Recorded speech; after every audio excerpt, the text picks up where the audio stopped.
பள்ளித்தலம் அனைத்தும் கோயில் செய்வோம், நம் பாரத தேசம் என்று தோல் கொட்டுவோம். நம் பாரதி எப்படிப்பட்ட நாட்டிற்கு நீங்கள் சொந்தக்காரர்கள், எப்படிப்பட்ட தமிழ் மண்ணுக்கு சொந்தக்காரர்கள். இந்த சும்மா கிடைக்கவில்லை சுதந்திரம். கண்ணீர் விட்டா வளர்த்தோம், தண்ணீர் விட்டா வளர்த்தோம் என்றெல்லாம் சொல்லுகிறார்களே, ரத்தத்தால் விளைந்தது இந்த சுதந்திரம். இது எப்படிப்பட்ட சுதந்திரம், எப்படி தியாகத்தால் விளைந்த சுதந்திரம் என்பதை இந்த அவையிலே இருந்திருப்பவர்கள் அத்துணை பேரும் அறிந்து கொள்ள வேண்டும் என்பதற்காக ஓரிரு சம்பவங்களை சொல்லி முடிக்கின்றேன். நான் தினமும் கல்லூரிகளிலே இருக்கின்ற காரணத்தினால் பெரும்பாலும் எனக்கு தொலைக்காட்சி பார்ப்பதற்குரிய வாய்ப்பு கிடைப்பதில்லை. இன்று சும்மா பார்க்கலான்னு போட்டேன், சுதந்திர தினமா இருக்க என்ன, என்னுடைய இதயம் கனத்தது. தமிழ்நாட்டில் உள்ள ஒரு 5 சுதந்திர போராட்ட வீரர்களை சொல்லுங்கள் என்று கல்லூரி மாணவ மாணவிகளிடம் கேள்வி கேட்கின்றார்கள். நண்பர்களே, ஒருவர் கூட சொல்ல முடியவில்லை. நாட்டுக்காக உயிர் நீத்த தியாகிகளின் பெயரை, இந்திய அளவில் உள்ளவர்களுடைய பெயரை கூட சொல்லவில்லை என்றால் இந்த சுதந்திரத்தை பற்றி நாம் சுதந்திரம் இருக்கிறது என்பதை தவிர வேறு என்ன சொல்லிக்கொள்ள முடியும்? நான் இந்த இடத்திலே இந்த நாட்டு சுதந்திரத்தை எப்படி பெற்றார்கள் என்பதை நீங்கள் தயவு செய்து தெரிந்து கொள்ள வேண்டும். ஒரு சம்பவத்தை குறிப்பிடுகின்றேன், உறைந்து போவீர்கள். மகாத்மா காந்தி யார், அவரிடம் இருந்து நீங்கள் கற்றுக்கொண்டது என்ன என்று கோசிமின் என்ற வியட்நாம் வீரர் இந்தியாவிற்கு வரும்போது அவரிடம் ஒரு கேள்வியை வைக்கின்றார்கள். அவர் சொல்லுகின்றார், மகாத்மா காந்தியிடம் இருந்து நாங்கள் கற்றுக்கொண்டது அகிம்சை மட்டுமல்ல, அஞ்சாமை என்கிறார். அவர் மிகப்பெரிய போராளி. மார்ட்டின் லூதர் கிங்கிடம் சென்று கேட்கின்றார்கள், நீங்கள் மகாத்மா காந்தியிடம் கற்றுக்கொண்டது என்ன என்று. எல்லோரும் எதிர்பார்க்கின்றார்கள் நாம் நினைத்துக் கொண்டிருப்பதை போல அகிம்சை என்று. அவரும் அஞ்சாமை என்று சொல்லுகின்றார். நெல்சன் மண்டேலா சுதந்திர தின விழாவிலே அவர் உரையாற்றிக் கொண்டிருக்கும் போது ஆப்பிரிக்காவிலே அவரிடம் சென்று கேட்கின்றார்கள், உங்களுக்கு யார் முன்மாதிரி என்று.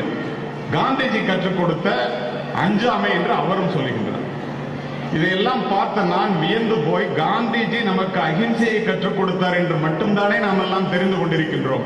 அவர் அஞ்சாமையை எப்படி கற்றுக் கொடுத்தார், அப்படிப்பட்ட தேசத்தில் நாம் இருக்கின்றோம் என்பதற்காக உள்ளே நுழைந்து படித்தால் நண்பர்களே, 1922ஆம் வருடம் மார்ச் மாதம் 19ஆம் தேதி அலகாபாத் நீதிமன்றத்திலே மகாத்மா காந்தி அவர்களும் யங் இந்தியா பத்திரிகையினுடைய ஆசிரியர் சங்கர்லால் ஜெயின் அவர்களும் குற்றவாளி கூண்டிலே நிறுத்தப்பட்டிருக்கின்றார்கள். காரணம் என்ன தெரியுமா?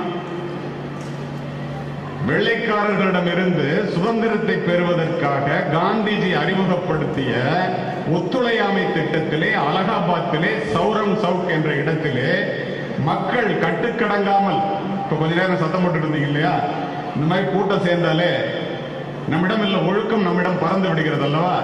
அப்படி சில பேர் ஒரு காவல் நிலையத்தை எரித்து விட்டார்கள். 2 காவலர்கள் இறந்து போய்விட்டார்கள். யங் இந்தியா பத்திரிகையிலே மகாத்மா காந்தி எழுதிய கட்டுரை தான் இதற்கு காரணம். எழுதியவர் மகாத்மா, அதை பிரசுரம் செய்தவர் சங்கர்லால் என்ற காரணத்தினாலே இருவரையும் கூண்டிலே நிறுத்தி இருக்கின்றார்கள். 123A என்ற தேச துரோக வழக்கு போடப்பட்டிருக்கிறது.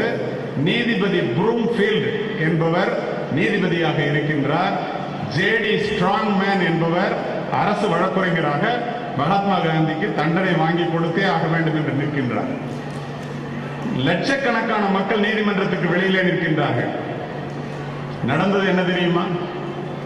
நீதிபதி ப்ரூம்ஃபீல்ட் மகாத்மா காந்தியை கூப்பிட்டு கேட்கின்றார், ஏன் அஞ்சாமையை அவர் கற்றுக் கொடுத்தார் என்பதை நம்ம சமுதாயம் இன்னும் தெரிந்து கொள்ளாமல் இருக்கின்றோம். காந்திஜியிடமிருந்து அகிம்சையை மட்டும் கற்றுக்கொள்ளவில்லை, அஞ்சாமையும் கற்றுக்கொண்டோம். எப்படிப்பட்ட நாட்டிற்கு சொந்தக்காரர்கள் என்பதை மீண்டும் மீண்டும் நீங்கள் தெரிந்து கொள்ள வேண்டும் என்பதற்காக இதனை நான் வலியுறுத்துகிறேன்.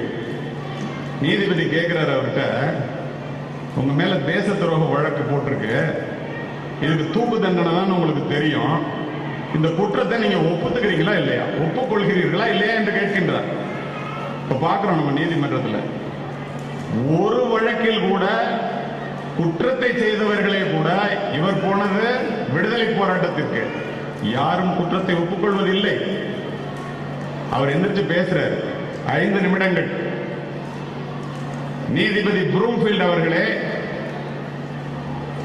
என்னுடைய முதலாவது கொள்கையும் முடிவான கொள்கையும் அகிம்சை தான். இந்த ஒத்துழையாமை இயக்கத்தினால், இந்த சுதந்திர போராட்டத்தினால் இரத்த ஆறு ஓடும் என்பது நான் அறிந்தது. ஆனால் அந்த இரத்தம் எங்களுடையதாக இருக்கும் என்பதுதான் நான் சொல்லிக் கொடுத்தது. இதுவரை அதுபோலதான் ஓடிக்கொண்டிருந்தது. சில பேர் அத்துமீறி செய்த செயலுக்கு நான் தான் முழுமையான குற்றவாளி என்பதை ஒத்துக்கொள்கிறேன் என்று நீதிமன்றத்திலே, அலகாபாத் நீதிமன்றத்திலே, வெள்ளைக்கார ஆட்சியிலே நீதிபதி முன் ஒத்துக்கொள்கிறார். அதிர்ந்து போகிறார் நீதிபதி. சங்கர்லால் ஜெயின் அவர்களை கேட்கின்றார், நானும் குற்றத்தை ஒப்புக்கொள்கிறேன் என்று கூறுகின்றார். 19ஆம் தேதி அன்று நீதிபதி ப்ரூம்ஃபீல்ட் அத்துணை பேரையும் அழைத்து சொல்கிறார், உங்களுடைய கொள்கைக்கு மாறான எங்களை போன்ற வெள்ளையர்கள் கூட உங்களை உத்தம புருஷர் என்று சொல்லுவதற்கு காரணம் என்ன என்பதை நான் அறிந்து கொண்டேன். நாட்டின் சார்பாக இவ்வளவு பெரிய தேச துரோக வழக்கிற்கு, மற்றவர்கள் செய்த குற்றத்திற்கு நான் தான் குற்றவாளி என்று ஒத்துக்கொள்கிறீர்களே, எனக்கு மிகவும் ஆச்சரியமாக இருக்கிறது. நீங்கள் ஒத்துக்கொண்டதனால் உங்களுக்கு தண்டனை கொடுப்பது எனக்கு எளிதாகிவிட்டது. அடுத்து ஒரு கேள்வி, தண்டனையை குறைப்புக்காக நீங்கள் ஏதேனும் சொல்ல விரும்புகிறீர்களா என்று கேட்கின்றார். நண்பர்களே, மகாத்மா காந்தி சொன்னது என்ன தெரியுமா? இதற்காக அதிகபட்ச தண்டனை என்னவோ அந்த தண்டனையை எனக்கு கொடுங்கள், நான் ஏற்றுக்கொள்கிறேன். பக்கத்திலே இருக்கின்ற சங்கர்லால் ஜெயினையோ வேறு யாரையும் இதற்காக தண்டிக்காதீர்கள் என்று. எப்படிப்பட்ட தலைவர் பாருங்கள். இந்த நேரத்திலே நீதிபதி சொல்லுகிறார், தீர்ப்பு எழுதுகிறார். அந்த இடத்திலேயே மேடையிலே உட்கார்ந்து எழுதுகின்றார். என்ன சொன்னார் தெரியுமா? 9 ஆண்டுகளுக்கு முன்னால் நடந்த திலகரனுடைய வழக்கோடு இதனை ஒப்பிடுகின்றேன். இந்தியாவிலே இவ்வளவு பெரிய தைரியசாலி ஒருவர் இருக்கிறார் என்பதை நான் இதுவரை அறிந்ததில்லை. காரணம், இப்படி ஒரு உத்தம புருஷராக நீங்கள் இருக்கின்ற காரணத்தினால் தூக்கு தண்டனை கொடுக்கக்கூடிய இந்த குற்றத்திற்கு உங்களுடைய உண்மையை பாராட்டி வெறும் 6 ஆண்டுகள் சாதாரண தண்டனை வழங்குகின்றேன் என்று தீர்ப்பை எழுதுகின்றார். அதை பார்த்துவிட்டு மகாத்மா காந்தி கூறுகின்றார், திலகரோடு ஒப்பிட்டதற்கு நன்றி. எனக்கு இவ்வளவு குறைந்த தீர்ப்பை வேறு யாராலும் சொல்ல முடியாது. என்னை புகழ்ந்ததுக்கு நன்றி என்று. அப்பொழுது நீதிபதி சொல்கிறார், இந்த 6 ஆண்டுகளுக்குள் உங்களுக்கு விடுதலை கிடைத்து இந்த நாடு சுதந்திரம் அடைந்தால் முதலில் மகிழ்ச்சி அடைபவன் நானே என்று கூறுகின்றார். இந்த ஒரு சம்பவம், ஒரு இந்தியனினுடைய தைரியம், ஒரு மகாத்மா காந்தியினுடைய தைரியம், எப்படி தன்னுடைய உயிரை தியாகம் வைத்து இந்த சுதந்திரம் வாங்கப்பட்டது, அப்படிப்பட்ட நாட்டை நாம் எப்படி பாதுகாக்க வேண்டும்? சுதந்திர தியாகிகளின் பெயரை கூட சொல்ல தெரியாமல் நாம் இருக்கலாமா? நினைத்து பாருங்கள். 1916ஆம் வருடம் காசி பல்கலைக்கழகத்திற்காக நிதி சேர்க்கின்ற விழாவிலே அன்னை ஒரு மிகப்பெரிய விழா, ஹார்டிங்ஸ் பிரபு என்று வெள்ளைக்காரருடைய ஆட்சி நடந்து கொண்டிருந்த அந்த இடத்திலே அந்த ஹார்டிங்ஸ் பிரபு மேடையிலே அமர்ந்திருக்கின்றார். அன்னி பெசன்ட் அம்மையாரினுடைய தலைமையிலே அந்த கூட்டம் நடக்கின்றது. குறுநில மன்னர்கள் அத்துணை பேரும் நகை நட்டோடு போட்டுக்கொண்டு மிகப்பெரிய உடைகளை அணிந்து கொண்டு வந்து அமர்ந்திருக்கின்றார்கள். ஒரு எளிமையான உடையிலே காந்திஜி மேடை ஏறுகின்றார். காந்திஜியை பேச சொல்கின்றார்கள். காந்திஜி கற்றுக் கொடுத்தது அகிம்சை அல்ல, அஞ்சாமை என்பதற்காக இந்த உதாரணங்களை சொல்லிக் கொண்டிருக்கின்றேன். நண்பர்களே, எப்படிப்பட்ட அஞ்சாமையினான தேசத்திற்கும் அந்த இரத்தத்திற்கும் நீங்கள் சொந்தக்காரர்கள் என்பதை பெற்றோர்களும் ஆசிரியர்களும் இளைய பருவத்திலேயே மாணவர்களும் இந்த சுதந்திர தினத்திலே தெரிந்து கொள்ளுங்கள். அவர் எந்திரிச்சு பேசுறார் காந்திஜி, இந்த வெள்ளைக்கார தலைமையிடம் தன்னுடைய விசுவாசத்தை காண்பிப்பதற்காக உடல் முழுவதும் நகைகளை அமைந்து கொண்டு குறுநில மன்னர்களாகவும் ஜமீன்தார்களாகவும் இந்த மேடையிலே அமர்ந்திருக்கின்ற உங்களை பார்த்து நான் வெட்கி தலை குனிகின்றேன். மேடையிலே பேசுறாருங்க. இப்படி நீங்கள் வாழ்வதற்கு செத்து போவது நல்லதல்லவா? இப்படி ஆயிரக்கணக்கான பேர் இருக்கின்ற மேடையிலே காந்திஜியினுடைய உரை ஒரு வெள்ளைக்கார துறையை வைத்துக் கொண்டு, அன்னி பெசன்ட் அம்மையாரை வைத்துக் கொண்டு அந்த குறுநில மன்னர்களையும் ராஜாக்களையும் அப்படி பேசுகின்றார். அவர்கள் நெளிவதை பார்த்த அன்னி பெசன்ட் அம்மையாருக்கு மிகவும் சங்கடமாக்கி விடுகிறது. அடுத்து பேசுகிறார், இங்கு நூற்றுக்கணக்கான காவலர்களை பார்க்கின்றேன். இத்துணை காவலர்கள் எதற்கு? இப்படிப்பட்ட ஒரு வைஸ்ராய் இத்துணை காவலர்களை வைத்துக் கொண்டு தன் உயிரை காப்பாற்றிக் கொள்வதற்கு செத்து போவது நல்லதல்லவா என்று வைஸ்ராயை பார்த்து கேட்கின்றார். எது? வெள்ளைக்கார ஆட்சியிலே. அத்தோடு கூட்டம் முடிந்து விடுகிறது. அன்னி பெசன்ட் அம்மையார் இறங்கி விடுகிறார், அவரும் இறங்கி விடுகிறார். அப்போது அன்னி பெசன்ட் அம்மையார் கேட்கிறார்கள், நீங்கள் ஏன் இப்படி பேசினீர்கள் என்று. நான் பேசுவது இந்தியாவிற்கு கெடுதல் விளைவிக்கும் என்றால் நான் பேச்சை நிறுத்தி இருப்பேன், நீங்கள் கையை காட்டிய போது. அத்துணை மக்களும் பேசுங்கள் பேசுங்கள் என்று கூறிய காரணத்தினால் நான் பேசினேன் என்று கூறுகின்றார். இந்த இடத்திலே நான் எதற்காக இதையெல்லாம் குறிப்பிடுகின்றேன் என்றால், ஒரு மிகப்பெரிய கல்லூரி, மிக பெருமை வாய்ந்த ஒரு வளாகம் இந்த லாலிஹால்.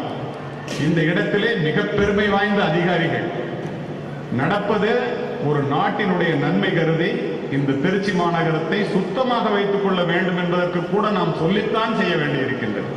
இங்கிருந்து வெளிநாடுகளுக்கு செல்கின்றோம், வெளிநாட்டிலே இருந்து இங்கு வரும்போது அங்கு நாமே ஒழுங்காக நடந்து கொள்கிறோம், இங்கு வந்து மாறி போய்விடுகிறோம். தயவு செய்து செய்யாதீர்கள். 3 மாதத்திற்கு முன்னால் கண்ணால் பார்த்த ஒரு சம்பவத்தை ஒரு நிமிடத்திலே சொல்லி முடிக்கின்றேன் என்னுடைய உரையை. ரஷ்ய நாட்டிற்கு சென்றிருந்தேன்.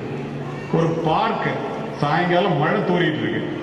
நானும் என்னுடைய மனைவியும் அமர்ந்திருக்கின்றோம். புதுசா கல்யாணம் ஆனவங்க 2 பேர் வந்து வார் மெமோரியல்ல ஒரு மாப்பிள்ளை யூனிஃபார்மோட இருக்காரு, பெண் கல்யாண உடையோட இருக்கிறாங்க. முட்டி போட்டு தலை மண்ணில் பட அந்த மண்ணை தொட்டு அந்த இறந்தவர்கள் முதலாம் உலக போரில் இறந்தவர்களுடைய வார் மெமோரியல்ல கும்பிட்டுட்டு மேல எந்திரிக்கிறாங்க. எனக்கு அதை எதுக்கு பண்றாங்கன்னு சொல்லி கூப்பிட்டு கேட்டேன். சொன்னாங்க, நம்முடைய முன்னோர்கள் செய்த தியாகத்தினால்தான் நாங்க ரஷ்யால இப்படி அமைதியா வாழ்றோம். யார் ஒருவருக்கு கல்யாணம் நடந்தாலும், ரஷ்ய மக்களில் யார் ஒருவருக்கு கல்யாணம் நடந்தாலும் பக்கத்துல தேசத்தை காப்பதற்காக, தேசத்தினுடைய விடுதலைக்காக போர் வீரர்கள் யார் இறந்து போயிருந்தாங்கனாலும் அவங்க சமாதியில போய் அன்றைக்கு என்றைக்கு கல்யாணம் நடக்குதோ, கல்யாணம் முடிஞ்சோன்னா இந்த ஒவ்வொருத்தரும் 2 வருஷமாவது மினிமம் வந்து மிலிட்டரியில் இருக்கணும் ரஷ்யால. அந்த உடையை போட்டு கொண்டு போய் முன்னோர்களுக்கு நன்றி செலுத்துகிறார்கள். நாம் இன்று சுதந்திர காற்றை சுவாசிப்பதற்கு காரணம் இதுவல்லவா என்று சொன்னால் என்னை ஓங்கி அறைந்ததை போல இருந்தது. நாம் எப்படி செய்கின்றோம்? சுதந்திர தியாகிகளினுடைய பெயரை கூட சொல்ல தெரியாமல் நாம் வாழ்ந்து கொண்டிருக்கின்றோம். வாய்ப்பிற்கு நன்றி கூறி விடைபெறுகின்றேன். நன்றி.